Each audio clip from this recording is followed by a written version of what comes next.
उत्तराखंड से बड़ी खबर है। यूसीसी पर ओवैसी का बयान सामने आया। मुसलमानों को टारगेट किया जा रहा है। असदुद्दीन ओवैसी ने कहा कि मजहबी रिवायतों में दखल की कोशिश की जा रही है। ये कैसा यूनिफॉर्म सिविल कोड है? सीएए की तरह इसकी भी मुखालिफत करेंगे मुसलमान। तो यहाँ पर यूसीसी पर ओवैसी का बीजेपी पर हमला सिर्फ मुसलमानों को टारगेट किया जा रहा है। वक्फ को बर्बाद करने के लिए ये बिल ला रहे हैं। सीएए की तरह इसकी भी मुखालिफत होगी। ओवैसी ने कहा हिंदुओं के मजहबी हुकूक में दखल नहीं, मुसलमानों की क्यों?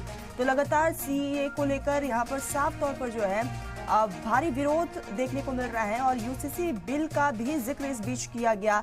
आपको बताते चले यूसीसी पर ओवैसी का ये बयान सामने आया जिसमें उन्होंने कहा कि सीएए की तरह इसकी भी मुखालिफत करेंगे। तो मुसलमानों को टारगेट किया जा रहा है, इसका भी जिक्र किया गया। तो यूसीसी नहीं बोल सकते आप। Hindu marriage act, Hindu succession act को एक्सेप्शन दे रहे आप। ट्राइबल्स पे लागू नहीं होगा। कहाँ का यूनिफॉर्म सिविल कोड है ये? आप सिर्फ मुसलमानों को उनके मजहबी तरीके से शादी या डिवोर्स या फिर जायदाद का बंटवारा उसको रोक रहे हैं। और आप यूनिफॉर्म सिविल कोड की बात करते हैं, मगर कोई अपना मजहब हिंदुइज्म से चेंज करता है तो उसको परमिशन लेना पड़ता है। तो कहाँ का यूनिफॉर्म सिविल कोड हुआ ये?